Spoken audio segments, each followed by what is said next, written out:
નમસ્કાર મિત્રો, હું doctor Babulal Patel, veterinary doctor. મારી આ યુટ્યુબ ચેનલ ડૉક્ટર બાબુમાં આપ સર્વેનું સ્વાગત છે.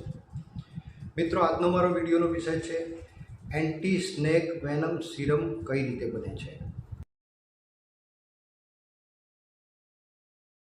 મિત્રો, જે ઝેરી સાપ હોય છે એ ઝેરી સાપ મોટે ભાગે એનો ઝેર બે પ્રકારનો હોય છે.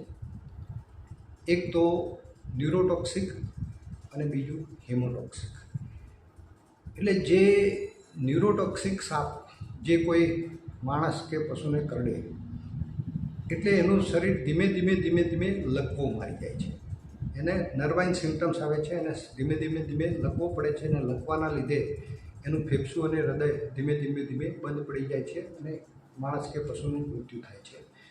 જ્યારે હિમોટોક્સિક ઝેરવાળો સાપ જ્યારે જે કોઈ માણસ કે પશુને કરડે ત્યારે જે જગ્યાએ સાપ કરડ્યો હોય એ જગ્યાએ આજુબાજુની ચામડી કે એના સ્નાયુઓ ધીમે ખરવા લાગે છે, એટલે કોવાવા લાગે છે. એને આપણે હિમોટોક્સિક પોઈઝન કહીએ છીએ. આ મિત્રો, જે આ ઝેરી સાપ છે એ ઝેરી સાપની રસી બનાવવી હોય તો એ ઝેરી સાપને આપણે લેબોરેટરીમાં ઉછેરવા પડે છે. મિત્રો, તમે જો ડિસ્કવરી ચેનલ જોતા હોય તો ડિસ્કવરી ચેનલમાં ઝેરી સાપને કઈ રીતે ઉછેરવામાં આવે છે, એ સાપનું ઝેર કઈ રીતે કલેક્ટ કરવામાં આવે છે, કે એટલે ઝેરી સાપને નાની કાચની વાયલ હોય કે ટ્યુબ હોય, એ ટ્યુબ ઉપર રબરની રિંગ કે રબર બાંધેલું હોય એના ઉપર ઝેરી સાપને કરડાવવામાં આવે છે અને કરડાવીને એ સાપનું ઝેર કલેક્ટ કરવામાં આવે છે. મિત્રો, ઝેરી સાપ છે કે બિનઝેરી સાપ એની આપણે ઓળખ કઈ રીતે કરી શકીએ તો એ જોઈએ. ઝેરી સાપને જડબાના ઉપરના ભાગે બંને સાઈડે 4 પેર હોય છે, એટલે ચોથા નંબરનો જે દાંત છે એ ઝેરી હોય છે કે એમાંથી ઝેર ઠાલવતો હોય છે. એટલે જ્યારે કોઈ માણસ કે પશુને સાપ કરડે તો એ વખતે એના દાંતના નિશાન ઉપરથી આપણે નક્કી કરી શકીએ કે આ સાપ ઝેરી હશે કે બિનઝેરી. જો ઉપરની સાઈડે જો એને દાંતના 4 દાંતના નિશાન હશે, બંને સાઈડે 4 દાંતના, તો એ સાપ ચોક્કસથી ઝેરી હશે. જ્યારે 3 દાંતના નિશાન હશે તો એ સાપ બિનઝેરી હશે. હવે મિત્રો, જે રસી બનાવવાની પ્રક્રિયા જે થાય એની વાત કરીએ તો એકવાર કાચની બોટલ કે ટ્યુબમાં સાપનું ઝેર કલેક્ટ કર્યા પછી એ ઝેરને ઘોડાની અંદર અથવા તો ઘેટાની અંદર એકદમ સબલિથલ એટલે કે નોન લિથલ ડોઝમાં ઇન્જેક્ટ કરવામાં આવે છે કે જેનાથી કરી પશુનું મૃત્યુ થતું નથી, પરંતુ એ ઝેરની શરીરમાં રિએક્શન ચાલુ થાય જેના લીધે શરીરમાં એનું એન્ટીબોડી બને છે.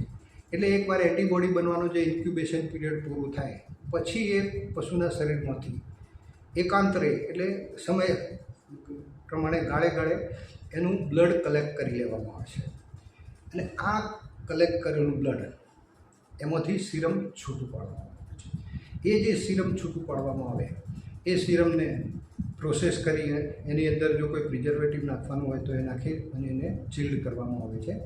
એટલે આ રીતે ચિલ્ડ કરેલું જે હોય એને ઘણી વખતે પાવડર ફોર્મમાં પણ બનાવવામાં આવે છે, જેથી કરીને એને તમે લાંબા સમય સુધી રાખી પણ શકો અને વાપરી શકો. બીજા નંબરે, જો એક કરતાં વધારે સાપનું ઝેર આપણે જો બનાવવાનું થાય તો એવા પશુને એક કરતાં વધારે સાપના ઝેરનો ઇન્જેક્શન આપવામાં આવે છે, જેને આપણે મલ્ટી વેનમ કહીએ. કે એક કરતાં વધારે સાપનું ઝેર એકી સાથે ઇન્જેક્ટ કરવામાં આવે એટલે એના શરીરની અંદર જે એન્ટીબોડી ડેવલપ થશે એ એક કરતાં વધારે સાપના ઝેર વિરુદ્ધમાં એન્ટીબોડી ડેવલપ થતા હોય છે. એ પશુનું બ્લડ એકાંતરે કલેક્ટ કરી અને પછી એમાંથી પ્રોસેસ કરીને એન્ટી સ્નેક વેનમ સિરમ બનાવવામાં આવે છે. મિત્રો, જે રીતે આપણે વેક્સિન બને છે તો વેક્સિનમાં પણ મૂળ વસ્તુ એનો સિદ્ધાંત આ જ છે કે વેક્સિનની અંદર જે એના બેક્ટેરિયા કે વાયરસ હોય છે એને લેબોરેટરીમાં ઉછેરવામાં આવે છે. પછી એ બેક્ટેરિયા કે વાયરસને લેબોરેટરીમાં અધમુઆ અથવા તો બિલકુલ મારી નાખવામાં આવે છે અને એનું સોલ્યુશન પ્રિપેર કરીને એમાં પ્રિઝર્વેટિવ એડ કરીને વેક્સિનની વાયલ બનાવવામાં આવે છે અને એ વેક્સિનને પશુને આપવામાં આવે છે. એટલે એ વેક્સિનના લીધે પશુના શરીરમાં જે તે બેક્ટેરિયા કે વાયરસના વિરોધમાં એન્ટીબોડી ડેવલપ થતી હોય છે. એ રીતે એન્ટી ટીટેનસ સિરમ, ટીટેનસમાં બે વસ્તુ હોય છે, ટીટેનસ ટોક્સોઇડ અને એન્ટી ટીટેનસ સિરમ. ટીટેનસ ટોક્સોઇડ એક જાતનું વેક્સિન છે કે જે આપણે બીજા બેક્ટેરિયલ કે વાયરલ ડિસીઝનું વેક્સિન બને એ રીતે એનું વેક્સિન બનતું હોય છે. પરંતુ એન્ટી ટીટેનસ સિરમ, જે રીતે એન્ટી સ્નેક વેનમ સિરમ આપણે બનાવીએ છીએ એ રીતે એન્ટી ટીટેનસ સિરમ બનાવવામાં આવે છે. અને એ સિરમ એટલે કે જે પશુને ટીટેનસના જે અધમુઆ કે મરેલા બેક્ટેરિયા ઇન્જેક્ટ કર્યા હોય એના પછી એના શરીરની અંદર જે એન્ટીબોડી ડેવલપ થાય, એ ડેવલપ થયા પછી એમાંથી જે બ્લડ કલેક્ટ કરવામાં આવે અને એ કલેક્ટ કરેલું બ્લડ એમાંથી સિરમ છૂટું પાડવામાં આવે અને સિરમને પ્રોસેસ કરીને પ્રિઝર્વેટિવ એડ કરીને પેક કરવામાં આવે. એટલે એ રીતે એન્ટી ટીટેનસ સિરમ બને છે. એટલે મિત્રો, આજના વિડીયોમાં anti snake venom serum, anti tetanus serum અને વેક્સિન્સ, અલગ અલગ પ્રકારના બેક્ટેરિયા અને વાયરસ વિશેના જે વેક્સિન, એની આ એક સિમ્પલ પ્રોસિજરની આપણે અહીંયા ચર્ચા કરી છે. આશા રાખું કે આ વિડીયો પ્રેક્ટિશનર મિત્રોને અને અન્ય મિત્રોને પણ ચોક્કસથી ગમશે અને ઉપયોગી સાબિત થશે. મિત્રો, વિડીયો સારો લાગે તો બીજા મિત્રોને ચોક્કસથી શેર કરજો. આજના વિડીયોનું અહીંયા સમાપન કરું છું. જય ભારત, જય પશુપાલન. આભાર.